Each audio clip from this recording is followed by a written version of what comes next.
In 1922, Adriano Cavalieri Ducati, a 19-year-old physics student, began conducting his first experiments with radio technology, long before motorcycles ever entered his imagination. By 1924, working from his home in Bologna, he successfully made radio contact with the United States, a remarkable accomplishment for that era. 2 years later, on July 4th, 1926, Adriano joined forces with his brothers Bruno and Marcello to establish the Società Scientifica Radio Brevetti Ducati, SSR, a company focused on producing condensers and other radio components. Adriano handled the technical innovations, Bruno managed business operations, and Marcello oversaw design work. At the time, Bologna was a thriving hub for radio development, also celebrated as the birthplace of Guglielmo Marconi, the inventor of radio. Under Mussolini's industrial modernization policies, the Ducati Brothers Company expanded rapidly. By 1935, they had purchased land in Borgo Panigale, an industrial suburb of Bologna, where they constructed a large modern factory to produce radios and electronic equipment. Mussolini's personal interest in radio as a propaganda tool further supported Ducati's success. By 1940, Ducati employed more than 11,000 workers, ranking as Italy's second-largest manufacturer. Its growing research division allowed it to branch out into optics and mechanics, producing cameras, lenses, cash registers, and Italy's first electric razor, the Reselet.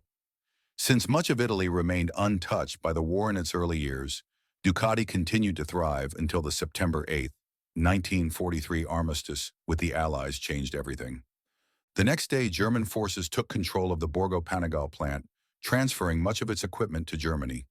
Then on October 12, 1944, Allied bombers nearly obliterated the factory.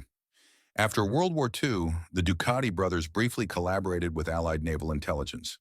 But post-war reconstruction costs and economic turmoil soon drove the company into financial crisis. On December 1st, 1947, SSR Brevetti Ducati declared bankruptcy. However, recognizing the company's strategic importance, the IRI, Istituto di Ricostruzione Industriale, intervened, supported by both government and Vatican funds. By 1948, Ducati came under the control of the FIM, Fondo Industrie Meccaniche, and the EME, Istituto Mobiliare Italiano. Now state-run, Ducati's trajectory over the next several decades would be shaped by alternating waves of strong and poor political decisions. In the meantime, the rebuilt Borgo Panigale facility entered into collaboration with SIATA, Società Italiana Applicazioni Tecniche Autoaviatori, a Turin-based engineering firm specializing in racing engines.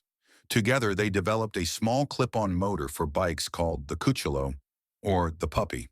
Production soon began on the Cucciolo engines, along with condensers, cameras, and film projectors in Bologna, while Ducati's radio and electronics division operated out of Milan. The company's compact 18 by 24 mm rangefinder cameras, praised as miniature versions of the Leica, won acclaim. But it was the Cucciolo that truly set Ducati on the path toward becoming one of Italy's most legendary motorcycle brands.